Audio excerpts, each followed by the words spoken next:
فرماتے تھے وَمِنْهَا نُخْرِجُكُمْ تَارَةً أُخْرَى. وعن جابر قال نهى رسول اللہ صلی اللہ تعالیٰ علیہ وآلہ وسلم ان یجسس القبور. اور مروی ہے حضرت جابر رضی اللہ تعالیٰ عنہ سے، انہوں نے کہا کہ نبی کریم صلی اللہ تعالیٰ علیہ وآلہ وسلم نے قبروں کو پختہ بنانے سے منع فرمایا. وَأَن يَكْتُبَ عَلَيْهَا، اور قبروں پر کچھ لکھنے سے منع فرمایا. وَأَن تُوطَأَ، اور قبروں پر چلنے سے منع فرمایا. رواہ الترمذی، جو اس کو امام ترمذی نے روایت کی ہے. اس سے یہ معلوم ہوتا ہے کہ قبروں کو پختہ نہیں کرنا چاہیے، ٹھیک ہے. لیکن یہاں جو منع کیا گیا ہے وہ قبروں کا اندر سے پختہ کرنا، اس سے منع کیا، یعنی اندر قبروں کو پختہ نہیں کرنا چاہیے جہاں جسم میت کا زمین سے لگا ہوا ہوتا ہے. ہاں باہر اگر پختہ کرنا چاہیں تو کر سکتے ہیں، لیکن وہ بھی خاص لوگ جو ہوتے ہیں علماء اکرام، مشائخ اعظام وغیرہ وغیرہ، تو ان کی قبریں باہر سے پختہ کر سکتے ہیں، لیکن عام لوگوں کی نہیں کرنی چاہیے.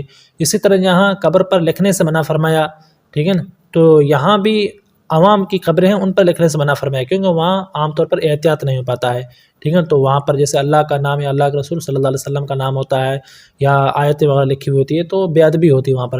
لیکن بزرگان دین کی جو قبریں ہوتی ہیں محفوظ ہوتی ہیں وہاں پر لکھ سکتے ہیں. اسی طرح اللہ کے رسول صلی اللہ علیہ وسلم نے قبروں پر چلنے سے منع فرمایا، ٹھیک ہے. قبروں پر چلنا نہیں چاہیے، چاہے ننگے پاؤں ہوں چاہے چپلیں پہنے ہوئی، بہرحال کسی بھی صورت میں چلنا نہیں چاہیے. اب جیسے قبرستان میں نئے نئے جو راستے نکالے جاتے ہیں تو وہاں پر چلنے سے احتیاط کرنا چاہیے، ٹھیک ہے، چلنے سے احتیاط کرنا چاہیے. رواہ الترمذی، اس کو امام ترمذی نے روایت کی ہے. وعنہ قال رش قبر النبی صلی اللہ علیہ وسلم وکان الذی رش الماء علی قبرہ بلال بن رباح. اور انہیں سے مروی ہے، یعنی حضرت جابر رضی اللہ تعالیٰ عنہ سے مروی ہے کہ نبی کریم صلی اللہ تعالیٰ علیہ وآلہ وسلم کی قبر کا چھڑکاؤ کیا گیا، یعنی نبی کریم صلی اللہ تعالیٰ علیہ وآلہ وسلم کی قبر پر پانی چھڑکا گیا. وکان الذی رش الماء علی قبرہ بلال بن رباح بقربۃ. اور نبی کریم صلی اللہ تعالیٰ علیہ وآلہ وسلم کی قبر پر جو پانی چھڑکنے والے تھے یہ حضرت بلال بن رباح تھے. اور یہ کس سے انہوں نے پانی کا چھڑکاؤ کیا؟ بقربۃ، مشکیزے سے، مشکیزے کے ذریعے انہوں نے پانی چھڑکا. بدأ من قبل رأسہ حتی انتہا الی رجلیہ. تو انہوں نے آپ کے سرہانے سے پانی چھڑکنا چالو کیا اور پیروں تک پانی چھڑکا. انہوں نے آپ کے سرہانے کی طرف سے چالو کیا یہاں تک کہ وہ آپ کے پیروں تک پہنچ گئے، یعنی پیروں تک پانی چھڑکا. رواہ البیہقی فی دلائل النبوۃ. اس کو امام بیہقی نے روایت کی دلائل نبوت میں. اس حدیث سے بھی یہ معلوم ہوتا ہے کہ قبر پر پانی چھڑکنا چاہیے، ٹھیک ہے. یہ نبی کریم صلی اللہ تعالیٰ علیہ وآلہ وسلم کا بھی عمل رہا ہے اور صحابہ اکرام کا بھی عمل رہا ہے. جیسا کہ نبی کریم صلی اللہ علیہ وسلم نے اپنے صاحبزادے حضرت ابراہیم کی قبر پر پانی چھڑکا، اور یہاں پر جیسا کہ صحابہ اکرام حضور صلی اللہ تعالیٰ علیہ وآلہ وسلم کی قبر پر پانی چھڑک رہے ہیں. اس سے یہ ثابت ہوا کہ قبر پر پانی چھڑکنا جائز ہے اور چھڑکنا بھی چاہیے. اگرچہ بارش وغیرہ کی وجہ سے قبر بھیگ جائے اس کے باوجود بھی چھڑکنا جائز ہے اور بہتر چھڑکنا چاہیے. وعن المطلب بن ابی وداعۃ قال لما مات عثمان بن مظعون اخرج بجنازته فدفن. اور مروی حضرت مطلب ابن ابی وداع سے انہوں نے کہا کہ جب حضرت عثمان بن مظعون کا انتقال ہوا تو آپ کا جنازہ باہر نکالا گیا، تو فدفن، تو دفن کر دیا گیا. امر النبی صلی اللہ تعالیٰ علیہ وآلہ وسلم رجلا. نبی کریم صلی اللہ تعالیٰ علیہ وآلہ وسلم نے ایک شخص کو حکم دیا ان یأتیہ بحجر، کہ وہ ایک پتھر لے کر آئے. فلم یستطع حملها، تو وہ اس پتھر کو اٹھانے پر قادر نہیں تھا، اس پتھر کو اٹھا نہیں سکتا تھا. فقام الیہا رسول اللہ صلی اللہ تعالیٰ علیہ وآلہ وسلم، تو اللہ کے رسول صلی اللہ تعالیٰ علیہ وآلہ وسلم کھڑے ہوئے اور اس کی طرف چل پڑے. وحسر عن ذراعیہ، اور آپ صلی اللہ تعالیٰ علیہ وآلہ وسلم نے اپنے دونوں آستین کو چڑھایا، اپنی دونوں آستینوں کو چڑھایا. قال المطلب، حضرت مطلب نے کہا قال الذی یخبرنی عن رسول اللہ صلی اللہ علیہ وسلم. حضرت مطلب کہتے ہیں کہ جس شخص نے مجھے رسول کریم صلی اللہ علیہ وسلم کے اس واقعے کی خبر دی وہ کہتے ہیں کأنی انظر الی بیاض ذراعی رسول اللہ صلی اللہ تعالیٰ علیہ وآلہ وسلم، گویا کہ میں نے اللہ کے رسول صلی اللہ علیہ وسلم کے دونوں آستینوں میں چمک کو دیکھا، روشنی کو دیکھا. وہ کہتے ہیں کہ گویا کہ میں نے اللہ کے رسول صلی اللہ علیہ وسلم کی دونوں آستینوں میں چمک کو دیکھا، یعنی روشنی کو دیکھا. حین حسر عنہما، جس وقت رسول کریم صلی اللہ تعالیٰ علیہ وآلہ وسلم نے اپنے آستینوں کو موڑا، اپنے آستینوں کو چڑھایا.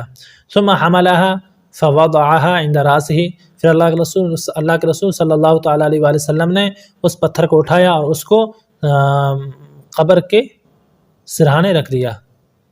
پھر نبی کریم صلی اللہ تعالیٰ علیہ وآلہ وسلم نے اس پتھر کو اٹھایا اور اس کو قبر کے سرہانے رکھ دیا۔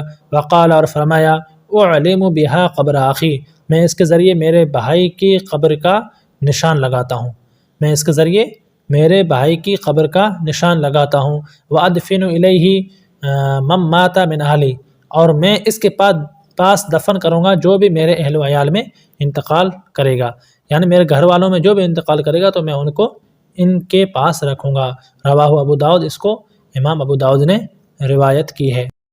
یہاں پر اللہ کے رسول صلی اللہ تعالیٰ علیہ وآلہ وسلم نے ایک شخص کو حکم دیا کہ وہ پتھر لے کر آئے، تو وہ صحابی گئے لیکن وہ پتھر نہیں اٹھا سکے، تو اللہ کے رسول صلی اللہ تعالیٰ علیہ وآلہ وسلم خود گئے تو اس پتھر کو اٹھا کے لے آئے، کیونکہ وہ پتھر بہت بھاری تھا اور بہت اونچا تھا، اس لیے صحابی نہیں اٹھا پائے۔ اللہ کے رسول صلی اللہ تعالیٰ علیہ وآلہ وسلم نے ایک شخص کو بھیجا کہ وہ پتھر لے کر آئے، تو وہ گئے تھے لیکن وہ پتھر نہیں اٹھا پائے، اس لیے وہ پتھر بہت بڑا تھا، بہت اونچا تھا، اس لیے اٹھا نہیں پائے۔ وہ کام بڑے بڑے کام جو صحابہ کرام نہیں کر پاتے تھے، اللہ کے رسول صلی اللہ تعالیٰ علیہ وآلہ وسلم اس کو چٹکیوں میں کر لیتے تھے، سیکنڈوں میں کر لیا کرتے تھے۔ جیسا کہ جنگ خندق کا واقعہ ہے کہ صحابہ کرام خندق کھودتے وقت خندق کھودتے بیچ میں پتھر آ گیا تھا، تو وہ پتھر صحابہ کرام سے نہیں ٹوٹ رہا تھا، جس سے خندق کھودنے میں دشواریاں پیدا ہو رہی تھی، تو اللہ کے رسول صلی اللہ تعالیٰ علیہ وآلہ وسلم نے ایک کلہاڑی ماری تو وہ پتھر چور چور ہو گیا، ٹھیک ہے۔ تو یہ اللہ کے رسول صلی اللہ تعالیٰ علیہ وآلہ وسلم کا معجزہ تھا۔ اور اس حدیث پاک سے یہ بھی ثابت ہوا کہ قبروں کے سرہانے پر پتھر وغیرہ نشانی کے طور پر لگانا یہ جائز ہے تاکہ پہچان ہو سکے۔ وعن القاسم بن محمد قال دخلت على عائشة فقلت يا اماه اكشفي لي عن قبر النبي صلی اللہ علیہ وسلم، اور مروی حضرت قاسم بن محمد سے انہوں نے کہا کہ میں حضرت عائشہ رضی اللہ تعالی عنہ کے پاس گیا تو میں نے کہا، اے میری ماں، میرے لیے نبی کریم صلی اللہ تعالی علیہ وآلہ وسلم کی قبر کو کھول دیجیے، وصاحبہ، اور رسول کریم صلی اللہ علیہ وسلم کے دونوں ساتھیوں کی قبر کو کھول دیجیے۔ فکشفت لی عن ثلاثۃ قبور، تو حضرت عائشہ رضی اللہ تعالی عنہ نے میرے لیے 3 قبریں کھولی، لا مشرفۃ ولا لاطیۃ، نہ ہی زیادہ اونچی تھی اور نہ ہی زمین کے برابر تھی، مطبوحۃ ببطحاء العرصۃ الحمراء، میدان کی سرخ بجری بچھی ہوئی تھی، میدان کی سرخ بجری بچھی ہوئی تھی۔ رواہ ابو داؤد، اس کو امام ابو داؤد نے روایت کی ہے۔ اس حدیث پاک سے یہ ثابت ہوتا ہے کہ مزاروں پر جو مجاور وغیرہ ہوتے ہیں، جو قبرستان کی رکھوالی کرتے ہیں، دھیان رکھتے ہیں، ان کے پاس چابیاں ہوتی ہے، تو یہ مجاور وغیرہ بننا اور قبرستان کی حفاظت کے لیے وہاں پر رہنا یہ بالکل جائز ہے، جیسا کہ حضرت عائشہ رضی اللہ تعالی عنہ کے پاس نبی کریم صلی اللہ تعالی علیہ وآلہ وسلم کے روضہ انور کی چابیاں رہا کرتی تھی، اور لوگ زیارت کے لیے آتے تھے تو آپ جو ہے روضہ انور کو کھولتے تھے تو لوگ نبی کریم صلی اللہ علیہ وسلم کی زیارت وغیرہ کرتے تھے۔ تو اس سے یہ معلوم ہوتا ہے کہ قبروں پر مجاور وغیرہ رکھنا یا مجاور وغیرہ کا رہنا یہ جائز ہے بلا شبہ۔ وعن البراء بن عازب قال خرجنا مع رسول الله صلی اللہ علیہ وسلم في جنازة رجل من الانصار فالتهينا الى القبر ولما يلحد بعد، اور مروی حضرت براء بن عازب سے انہوں نے کہا کہ ہم رسول کریم صلی اللہ تعالی علیہ وآلہ وسلم کے ساتھ ایک انصار آدمی کے جنازے میں نکلے، ہم رسول کریم صلی اللہ تعالی علیہ وآلہ وسلم کے ساتھ نکلے ایک جنازے میں جو انصار کے ایک شخص کا تھا، فانتہینا الی القبر، تو ہم اس کی قبر تک پہنچ گئے، ولما یلحد بعد، اور ابھی تک قبر تیار نہیں تھی، ابھی تک قبر تیار نہیں کی گئی تھی۔ فجلس النبی صلی اللہ علیہ وسلم مستقبل القبلۃ، تو نبی کریم صلی اللہ تعالی علیہ وآلہ وسلم قبلہ کی رو بیٹھ گئے، وجلسنا معه، اور ہم بھی نبی کریم صلی اللہ تعالی علیہ وآلہ وسلم کے ساتھ بیٹھ کے۔ رواہ ابو داؤد والنسائی و ابن ماجہ، اس کو امام ابو داؤد اور نسائی نے اور ابن ماجہ نے روایت کی ہے۔ وزاد فی آخرہ، اور ابن ماجہ نے اس کے آخر میں زیادتی کی ہے، کأن علی رؤوسنا الطیر، گویا کہ ہمارے سروں پر پرندے بیٹھے ہوتے تھے۔ اس حدیث پاک سے یہ ثابت ہوتا ہے کہ میت جب تک قبر کے باہر رکھی ہوئی ہے، یعنی میت کو ابھی تک دفن نہیں کیا گیا ہے، تو اس وقت لوگوں کا بیٹھنا بلا شبہ جائز ہے۔ یہ بھی معلوم ہوتا ہے کہ جب میت کے پاس بیٹھے تو خاموش بیٹھے۔ وعن عائشة ان رسول اللہ صلی اللہ علیہ وسلم قال کسر عظم المیت ککسرہ حیا، رواہ مالک و ابو داؤد و ابن ماجہ، اور مروی حضرت عائشہ رضی اللہ تعالی عنہا سے کہ رسول کریم صلی اللہ تعالی علیہ وآلہ وسلم نے فرمایا، میت کی ہڈی کو توڑنا، میت کی ہڈی کو توڑنا جیسے زندے کی ہڈی کو توڑنا ہے، یعنی میت کی ہڈی کو توڑنا زندے کی ہڈی کے توڑنے کی طرح ہے۔ اس کو امام مالک اور ابو داؤد نے اور ابن ماجہ نے روایت کی ہے۔